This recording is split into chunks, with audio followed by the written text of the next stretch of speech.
that. Thanks, Josh. What can you tell about this man here? Raise your hand and tell me. What do you see? Tanner? Refilling tubes with like pea-colored water. Okay. Pea-colored water. That sounds good, doesn't it? Yep.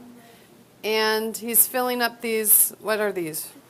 Test tubes. They look like test tubes, right? Who uses test tubes? Scientists. Scientists. But look at how he's dressed. Deanna, what can you tell me?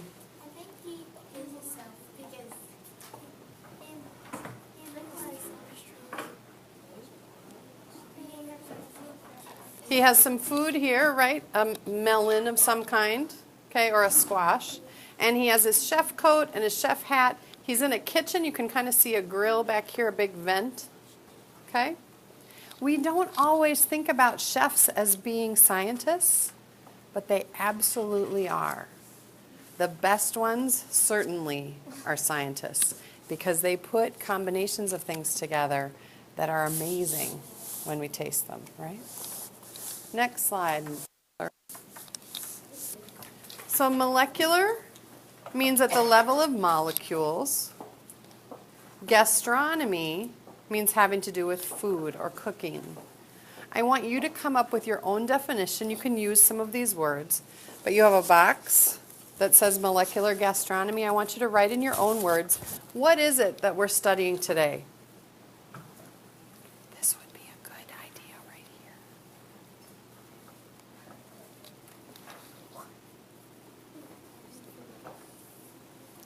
What is molecular gastronomy?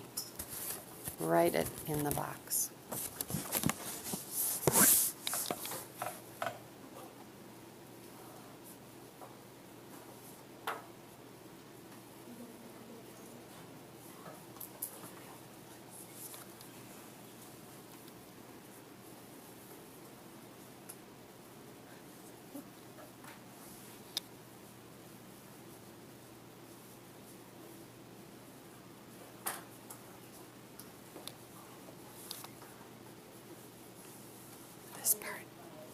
This part is pretty important right here.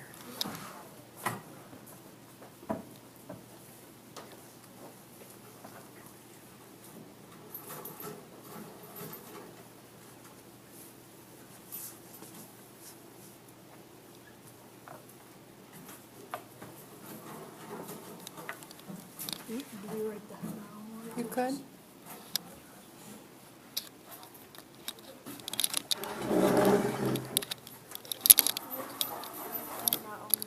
Yes.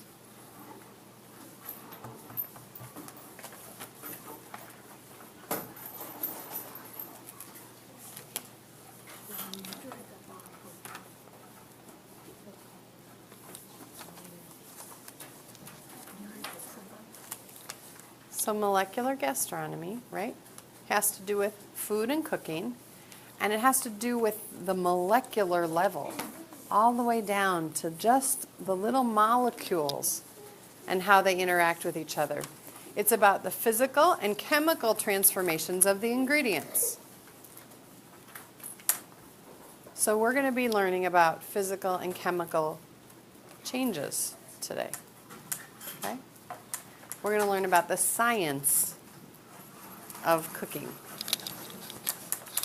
Next slide. You're not ready yet? Should we move back? Ka, can we go back one?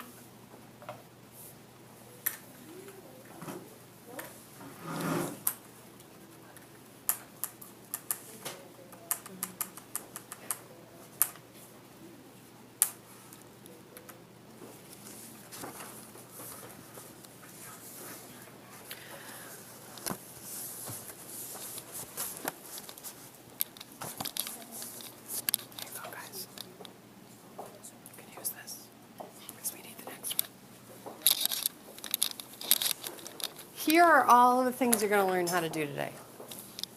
You're going to identify the differences between physical and chemical changes. You're going to be able to recognize the 4 signs of chemical reactions. You're going to accurately measure ingredients. You're going to follow a recipe. You're going to be able to talk about emulsions and emulsifiers and sound really intelligent when you do so. You're going to explain how a leavening agent works, and you're going to be able to explain the Maillard reaction.